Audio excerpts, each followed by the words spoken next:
Bonjour à toutes et à tous, j'espère que vous allez bien. Alors aujourd'hui je vais terminer mon témoignage un petit peu en vite fait parce qu'il est déjà 7h30 et je dois aller au collège dans à peine 20 minutes. Alors si je fais pas trop le sourire, c'est normal. Je tiens à vous préciser que tout le monde revient au collège, l'école est soi-disant obligatoire. Donc du coup, ça me saoule un peu, voilà. Bref, on va pas parler de ça, hein, parce que si on parle école, le témoignage il va être fini en énervement.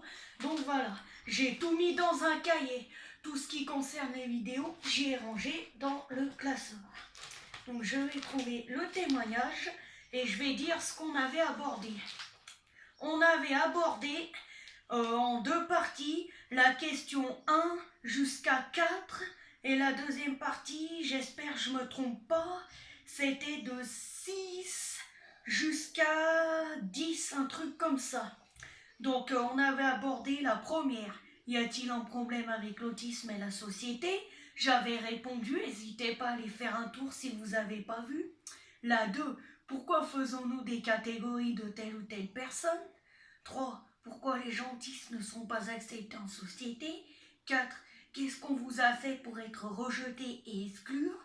5, pourquoi voulez-vous nous interner et parfois nous faire disparaître? Et si nous serions toutes et tous pareils, qu'est-ce que nous aurions à apprendre, à faire et à étudier? Et la 7, pourquoi les gentils n'auront pas le droit à l'école? N'auraient pas le droit à l'école, pardon. Ah ça, on se demande, hein? Et il faut avoir envie d'aller à l'école, hein? Porter un masque à 35 degrés, mettre du gel toute la journée comme des malades mentaux. On se demande, hein? Le motis vous fait-il peur? N'importe quoi ce que je viens de dire. 9, si nous acceptons toutes et tous, le monde serait bien plus joli, vrai ou faux? Désolé, c'est mon écriture qui cloche, hein. Voilà. C'est vrai qu'en ce moment, faut vraiment avoir envie d'aller à l'école, hein. Pardon, on sort du témoignage, mais bon, franchement, c'est abusif. Et on avait abordé la 10 pour terminer sur la deuxième partie. Nous les gentils sommes-nous méchants, absurdes, affreux, pour qu'il se trouve autant de discrimination? Alors discrimination, je sais pas si c'est le mot exact pour décrire le rejet dans l'autisme, mais enfin bref, j'avais écrit ce témoignage, je devais être bourré. Aujourd'hui, on va aborder la question 11, 12 et 13. Et à la fin, je vais vous lire un petit truc que j'ai écrit. Alors attention, la 11, je vais répondre très cash. Alors, pourquoi les gentils préfèrent être dans leur bulle qu'avec nous? Ça, un jour, Joseph Chovanec, étant autiste Asperger, philosophe, écrivain, militant pour la dignité des personnes autistes, est né le 2 décembre 1982 par chez Charenton, le pont du Vol, l'a dit dans une conférence. Je pense que je peux pas vous en dire plus d'un seul coup. Voilà. Alors, j'ai tout simplement vous donné mon témoignage, mais je vous invite aussi à aller voir la conférence du fameux Joseph Chovanec qui a donné lui aussi son témoignage. Alors, je vais répondre tout simplement à la question. Pourquoi les gentils préfèrent être dans leur bulle? Parce que... Alors attendez, déjà je vous ai expliqué. Être dans leur bulle, c'est pas enveloppé d'une bulle, hein. Faut que je dise l'expression parce qu'il y a peut-être des jeunes personnes qui regardent la caméra, mes vidéos. Être dans la bulle, en fait, c'est être comme ça, genre. Comme ça, comme ça, comme ça. C'est, voilà, quitter le monde et partir dans la lune. Voilà, dans la lune, l'expression la plus courante. Mais quand on a un trouble du spectre autistique, on dit dans la bulle. Parce que tous les gentils du monde entier, il n'y en a pas un ou une un jour qui n'a pas fait ça. Et du coup, on a appelé ça une bulle. Des fois, le soir, on dit aux gens « Ouh, t'es dans la lune !» Eh ben, nous, les autistes, c'est « Ouh, t'es dans ta bulle !» Voilà ce que ça donne. Alors, pourquoi les gentils sont dans leur bulle, enfin préfèrent être dans leur bulle? Tout simplement parce que dans leur bulle, tout se passe bien, il n'y a pas de bruit et nous ne sommes pas rejetés.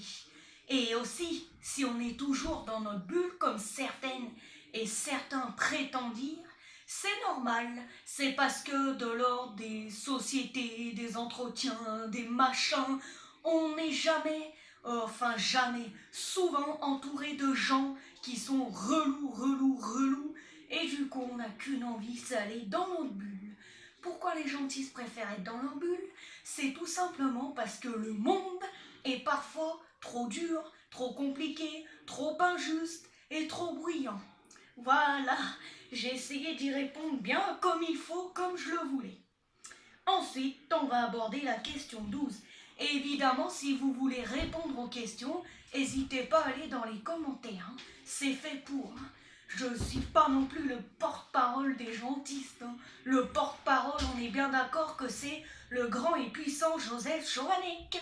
Moi, je m'exprime très bien, ok, on est d'accord. Je dis tout. Mais Joseph Chovanec a beaucoup plus de pouvoir et d'expérience que moi.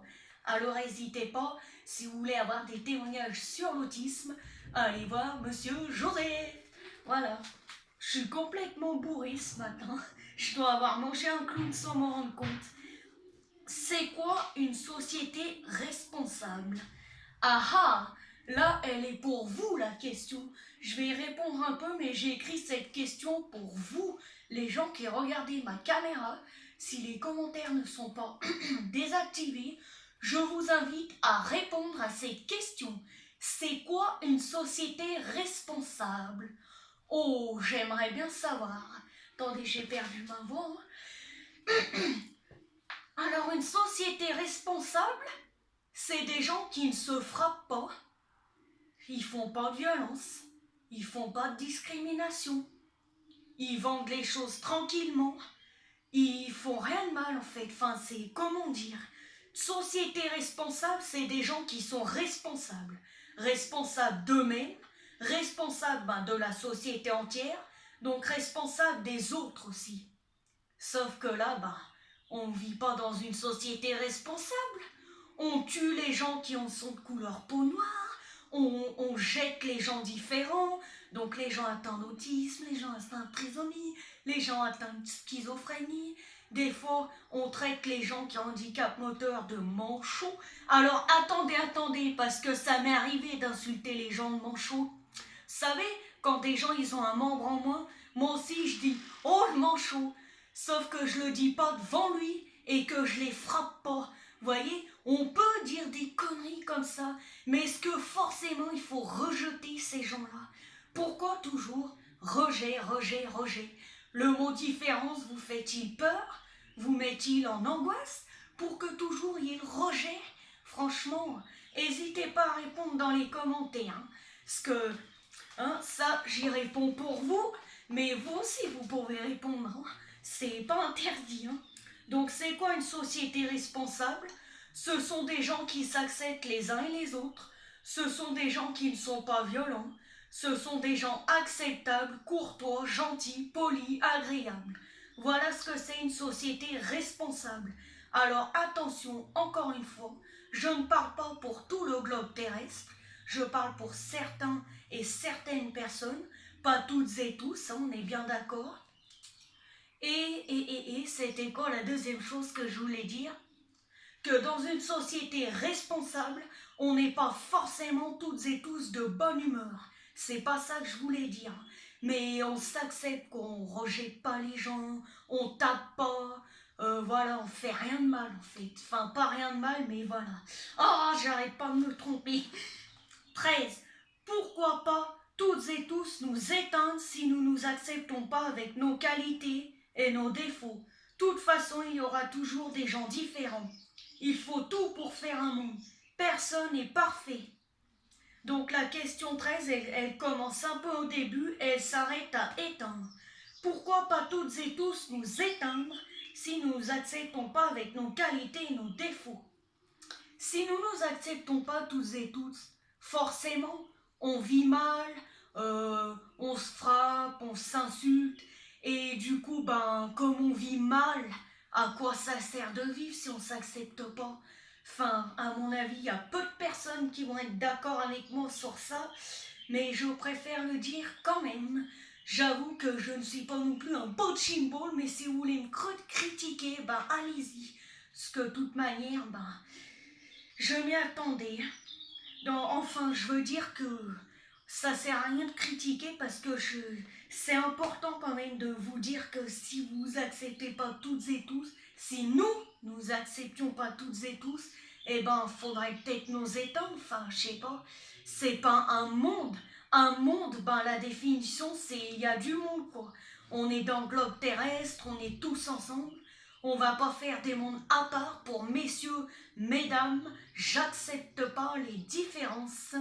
Je me battrai pour ça de toute manière plus tard. J'ai décidé que je tiendrai des conférences avec Joseph Chovanec. J'espère que ça sera possible, mais d'ici là, je m'exprimerai peut-être un peu mieux. Voilà. En fait, Joseph, il s'exprime super bien. Et du coup, à 14 ans, je pense pas qu'il me dise « Viens tenir une conférence avec moi ». Voilà. Donc, la question 13, ben, c'est pas vraiment une question, c'est plutôt une leçon. Hein. Si nous nous acceptons pas avec nos qualités et nos défauts, ben, pourquoi vivre en gros? C'est nul de vivre tous pareils.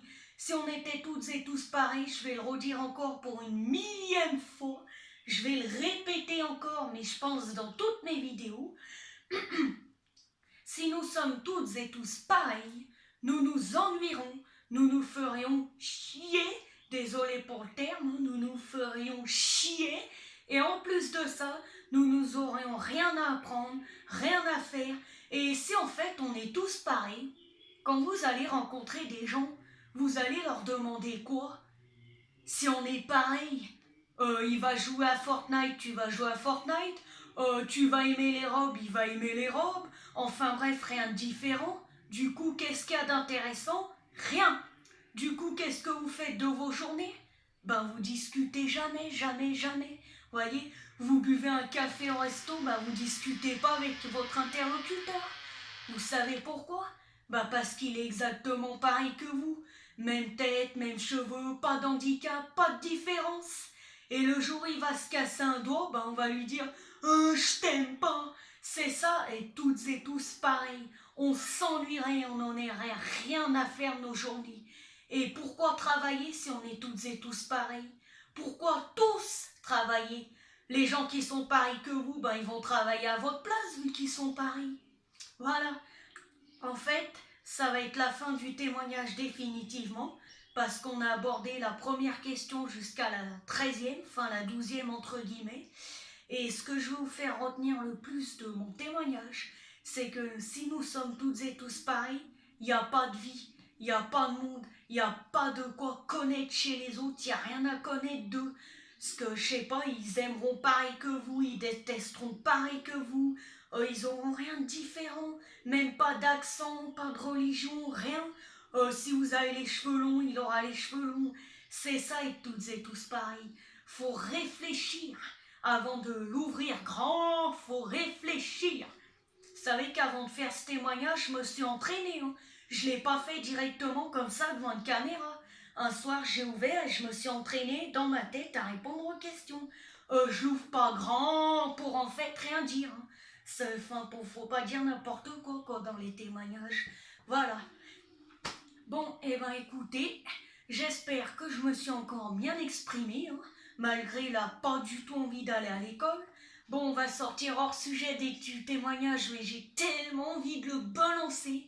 Si j'étais la présidente de la République, jamais j'aurais ouvert les écoles pour 2 semaines, même pour une question de fric. On est bien d'accord. Si un jour Monsieur Macron regarde ce témoignage, sachez que vivement que vous partiez. Voilà. Au revoir à toutes et à tous, et en espérant que vous passiez une bonne journée. Et surtout, n'hésitez pas à répondre aux 3 questions ci-dessous les vidéos dans les commentaires. Et s'il vous plaît, toujours dans le respect. Au revoir sur la différence. J'ai mangé un clown, je pense.